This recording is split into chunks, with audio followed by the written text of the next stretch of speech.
ఓం సాయిరామ్. సాయి భక్తులందరికీ నమస్కారం అండి. అందరూ ఎలా ఉన్నారు? ఆ సాయినాథుని కృపా కటాక్షాలు మనందరిపై ఉండాలని మనస్ఫూర్తిగా కోరుకుంటున్నాను. సమర్థ సద్గురు శ్రీ సాయినాథ్ మహారాజ్కి జై. ఈరోజు సాయి వాక్కు: ఈ లోకంలో అనేక మంది యోగులు కలరు, మన గురువు అసలైన తండ్రి. ఇతరులు అనేక సుబోధలు చేయవచ్చేమో కానీ మనము మన గురువు యొక్క పలుకులు మరవరాదు. ఓం సాయిరామ్. ఒక సాయి భక్తురాలు అయినటువంటి తన జీవితంలో జరిగిన అద్భుతమైన లీలల్ని ఈరోజు ఒక కథ రూపంలో చూద్దాం రండి. శ్రీ సాయి కృప. శ్రీ సచ్చిదానంద సమర్థ సద్గురు సాయినాథ్ మహారాజ్కి జై. సాయి బంధువులందరికీ వందనం. బాబా ప్రతి విషయంలో నాకు తోడుగా ఉంటూ ముందుకు నడిపిస్తున్నారు. ఒకసారి మా బాబుకు శ్వాస తీసుకోవడం కష్టమైంది. బాబుని డాక్టర్ దగ్గర తీసుకుని వెళ్తే డాక్టర్ చెక్ చేసి ముక్కులో కండ పెరుగుతుంది, మందుల ద్వారా తగ్గుతుందేమో చూద్దామని మందులు వ్రాసిచ్చారు. కానీ ఎన్ని రోజులు ఆ మందులు వాడినా బాబుకి తగ్గలేదు. అప్పుడు మేము బాబాను ఆశ్రయించి బాబుకి తగ్గేలా చూడు తండ్రి అని వేడుకున్నాను. తర్వాత డాక్టర్ చెక్ చేసి ఆపరేషన్ చేయాలంటే కొన్ని రోజుల తర్వాత ఆపరేషన్ చేయించాం. బాబా దయ వల్ల బాబు ఇప్పుడు మంచిగా శ్వాస తీసుకోగలుగుతున్నాడు. ధన్యవాదాలు సాయి తండ్రి. ఒకసారి నాకు లో బీపీ వల్ల బ్రెయిన్లో బ్లడ్ క్లాట్ అయితే హాస్పిటల్లో అడ్మిట్ అయ్యాను. డాక్టర్లు ఎంఆర్ఐ స్కాన్ చేయాలి అన్నారు, ఆపరేషన్ చేయాల్సి వస్తుంది అన్నారు. నేను బాబాను తండ్రి నాకు ఆపరేషన్ లేకుండా మందులతో తగ్గించని ప్రార్థించాను. బాబా దయ వల్ల డాక్టర్ స్కాన్ చేసి ఆపరేషన్ అక్కర్లేదు, మందుల ద్వారా తగ్గుతుందని చెప్పి మందులు వ్రాసిచ్చారు. ధన్యవాదాలు సాయి తండ్రి. మీ కృప ఎప్పుడూ మా మీద ఉండాలని కోరుకుంటున్నాను తండ్రి. ఓం సాయిరామ్.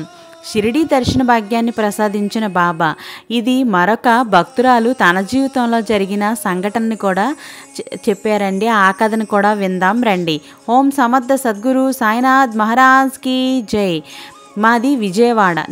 నాకు ఒక ఊహ తెలిసినప్పటి నుంచి కూడా బాబా గుడికి భజనలకు వెళ్తుండేదాన్ని.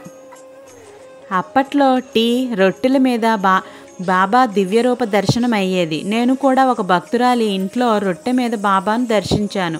మా ఇంటి దగ్గరలో ఉన్న ఒక చిన్న పాప ఒంటిపైకి బాబా ప్రతి గురువారం వచ్చేవారు. ఒకసారి మేము అక్కడికి వెళ్ళి బాబా షిరిడీ వచ్చి మీ దర్శనం చేసుకోవాలనుకుంటున్నాం, ఎప్పుడు రమ్మంటారు అని అడిగితే షిరిడీనా, ఎందుకు వద్దు అన్నారు. మేము మీ దర్శనం చేసుకోవాలి వస్తామని అంటే సరే వస్తావా రా, ఎలా వస్తావో నేను చూస్తాను అని అన్నారు బాబా. ఇది జరిగిన 15-20 రోజుల తర్వాత మేము అనుకోకుండా మహారాష్ట్రలో ఉన్న మా పెద్దమ్మ వాళ్ళ ఇంటికి వెళ్ళాల్సి వెళ్ళాం. అప్పుడు మా పెద్దమ్మ ఎక్కడి దాకా వచ్చారు కదా, షిరిడీ వెళ్ళి బాబాను దర్శించుకోండి అని చెప్పింది. అప్పటి వరకు షిరిడీ వెళ్ళాలన్న విషయమే మాకు గుర్తులేదు. బాబానే మా పెద్దమ్మ ద్వారా గుర్తు చేసి మరి తమ దగ్గరకు రప్పించుకొని తమ దర్శన భాగ్యాన్ని మాకు ప్రసాదించారు. ఆ తండ్రికి 1000 కోటి ప్రణామాలు. ఇది జరిగి 30 సంవత్సరాలు అవుతుంది. అయినా రద్దీ లేని ప్రశాంతతమైన ఆ దివ్య దర్శనం నాకు ఇప్పటికీ బాగా గుర్తుంది. ఎప్పటికీ మర్చిపోలేని మధురానుభూతి ఇది. సర్వం శ్రీ సాయినాథార్పణమస్తు. ఓం సాయిరామ్. అలాగే తన జీవితంలో మరొక అద్భుతాన్ని కూడా చేశారు బాబా గారు. ఆ కథ కూడా విందాం రండి. అవే టికెట్ల మీద ప్రయాణానికి అనుమతించేలా దయచూపిన బాబా. అదేంటి అంటే, నేను ఒక సాయి భక్తురాల్ని. సాయిబాబా నాకు అనేక సార్లు అభయం ఇచ్చి ఆదుకున్నారు. పెద్ద చిన్న అని తేడా లేకుండా ప్రతి సమస్యకు నేను వారినే ఆశ్రయిస్తాను. ఆయన చాలాసార్లు అనుగ్రహిస్తారు. అంతెందుకు ఏ భగవత్ స్వరూపాన్ని చూసినా నా నోట పలికేది, మనసున మెదిలేది కూడా బాబా అన్న పదమే. 2024 జూలై 24 తెల్లవారుజామున హైదరాబాద్ నుంచి నేను మా కోడలు మనవరాలు కలిసి చికాగోకు లుఫ్తానా ఎయిర్లైన్స్లో ప్రయాణం అయ్యాము. అప్పుడు దిగి చికాగోకి వేరే ఫ్లైట్ తీసుకోవాల్సి ఉండగా హైదరాబాద్ నుంచి వెళ్ళి ఫ్లైట్ ఆలస్యమైంది. అదీ కాక సెక్యూరిటీ చెక్లో కూడా ఆలస్యమైంది. కాళ్ళ నొప్పుల వల్ల నేను ఎక్కువ దూరం నడవలేకపోయాను. వీల్ చైర్ బుక్ చేసుకున్నాను. అప్పుడు ఎయిర్పోర్ట్లో వీల్ చైర్ సకాలంలో అందకపోవడంతో చికాగో ఫ్లైట్ మిస్ అయ్యాం. అటువంటి క్లిష్ట పరిస్థితిలో బాబాని బాగా ప్రార్థించుకున్నాను. మొదట మేము ఏమీ చేయలేము, ఆలస్యానికి ఫ్లైట్ మిస్ అవ్వడానికి మేము బాధ్యులం కాము అన్న అని అనుకున్నా సరే ఎయిర్లైన్స్ వాళ్ళు మర్నాటి ఫ్లైట్కి అవే టికెట్ల మీద అనుమతించారు. నేను ఇది బాబా దయ వల్లే, నాకు ఆ బాబా దయ వల్లే ఇలా జరిగింది, వారికి ప్రణమిల్లుతున్నాను అని ఎప్పుడూ ఆయన్ని కోరుకుంటూ ఉన్నాను. బాబా నీ మహిమ అద్భుతం, అనంతం. రోజు అనుభవాల్ని చదివితే మనసు ప్రశాంతంగా ఉంటుంది. మా నాన్నకి మే నెలలో చాలా నడుము నొప్పి వస్తే వైజాగ్ డాక్టర్ దగ్గర తీసుకెళ్ళాం. ఆ డాక్టర్ స్కాన్ చేసి వెన్నుపూస కొంచెం సైడ్ అయింది, ఆపరేషన్ చేయాలి అన్నారు. 60 సంవత్సరాల వయసులో నాన్నకి ఆపరేషన్ అంటే కష్టమని నేను మన సాయికి నాన్నకి మందులతో తగ్గిపోయేలా ఆపరేషన్ వద్దు తండ్రి అని దండం పెట్టుకున్నాను. డాక్టర్ కొన్ని మందులు ఇచ్చి అవి వాడాక మళ్ళీ రండి అని చెప్పారు. నాన్న ఆ మందులు వాడి జూన్ నెలలో డాక్టర్ దగ్గరికి వెళ్తే ఆపరేషన్ ఇప్పుడు అవసరం లేదు, మందులతో తగ్గుతుంది అని అన్నారు. నాకు చాలా సంతోషంగా అనిపించింది. ఇదంతా నా సాయి తండ్రి దయ. అలాగే 2024 వేసవి సెలవుల్లో నేను మా అమ్మ వాళ్ళ ఇంటికి వెళ్దాము అని అనుకున్నాను. కానీ మా ఇంట్లో వాళ్ళు ఒప్పుకుంటారో లేదోనని చాలా భయపడ్డాను. అప్పుడు ఇంట్లో వాళ్ళు ఒప్పుకోవాలని బాబాకి దండం పెట్టుకున్నాను. బాబా దయ వల్ల వాళ్ళు ఒప్పుకున్నారు. దాంతో నేను నా కన్నవారింటికి వెళ్ళాను. అయితే మా తోటి కోడలు బయట ఉందని నన్ను వెనక్కి వచ్చేయమన్నారు. కానీ నేను ఆ సమయంలో నా కన్నవారింట్లో ఉండకపోతే మళ్ళీ ఎన్నో నెలలకి కానీ వెళ్ళటం కుదరదు. అందుకని బాబా మీద భారమేసి తిరిగి మా ఇంటికి వెళ్ళలేదు. వారం రోజుల తర్వాత వెళ్ళాను. బాబా దయ వల్ల ఇంట్లో వాళ్ళెవ్వరూ నన్ను ఏమీ అనలేదు. 2024 జూలై 15 మా ఇంట్లో కర్కట సంక్రమణం పెట్టుకున్నాము. ఆ రోజు నా నెలసరి సమయం. అందుకని నేను నెలసరి రాకుండా మాత్రలు వేసుకున్నాను. అయినా నెలసరి వచ్చేస్తుందేమోనని చాలా భయపడి బాబా ఊది నోట్లో వేసుకుని మరికొంత ఊది కడుపుకి రాసుకున్నాను. అలా 3 రోజులు చేశాను. బాబా దయ వల్ల ఆ కార్యక్రమం అయిపోయాక మర్నాడు నాకు నెలసరి వచ్చింది. నా భర్త ఆరోగ్యం బాగా లేకపోతే సూర్య నమస్కారాలు, హోమం, అభిషేకం చేయించుకోమని పంతులు చెప్పారు. ఆ కార్యక్రమాలన్నీ మా ఇంటి దగ్గర పెట్టుకున్నాం. సరిగ్గా అదే సమయంలో నా తోటికోడలు బయట చేరింది. అందువలన నేను ఒక్కదాన్నే మొదటి రోజు 6 బ్రాహ్మణులకి, మా ఇంట్లోని 8 మందికి వంట చేయాల్సి వచ్చింది. చేసేందుకు కావలసిన శక్తిని ఇమ్మని సాయిని ప్రార్థించాను. బాబా దయ వల్ల వంటలన్నీ చాలా బాగా వచ్చాయి. అందరూ తృప్తిగా భోజనం చేశారు. మరుసటి రోజు నేను కూడా పూజలో కూర్చోవాలని అన్నారు.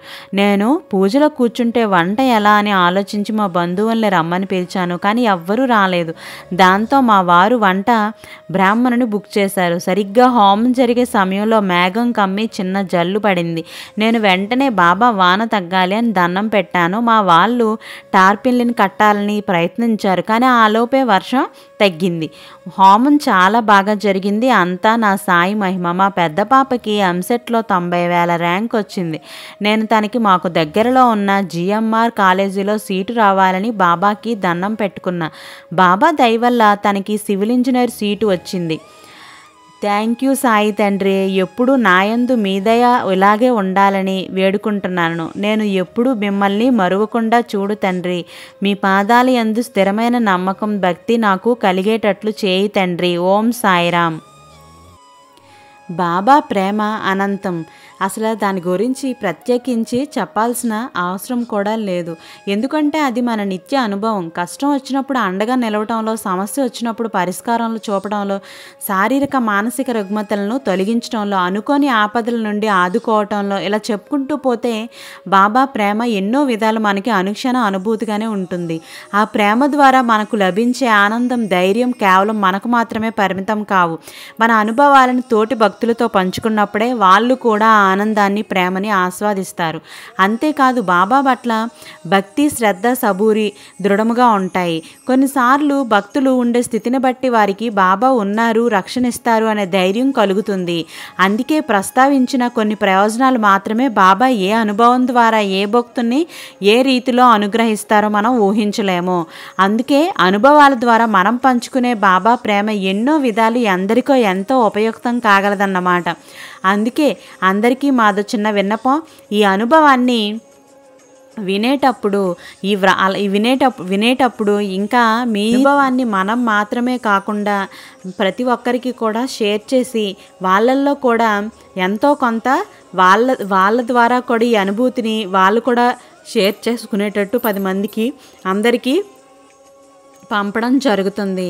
ఈ జరిగిన అనుభవాన్ని ఉన్నది ఉన్నట్లు మనకి ఎప్పుడైతే మనకొచ్చిన కష్టం, సమస్య, ఆ సమయంలో మనం పడిన ఆందోళన, కష్టం తీరడం కోసం బాబాపై ఆధారపడటం, ఆయన అనుగ్రహించిన తీరు, అనుభూతి ఇవన్నీ కూడా మనం బాబా ద్వారా జరిగిన ప్రతి అనుభవాన్ని కూడా మనం మన స్నేహితులతోని, మన బంధువులతోని షేర్ చేసుకోవటం వల్ల మన జీవితంలో ఇంకా ఇంకా మంచి మంచి అనుభూతులు, అనుభవాల్ని పొందుతామండి.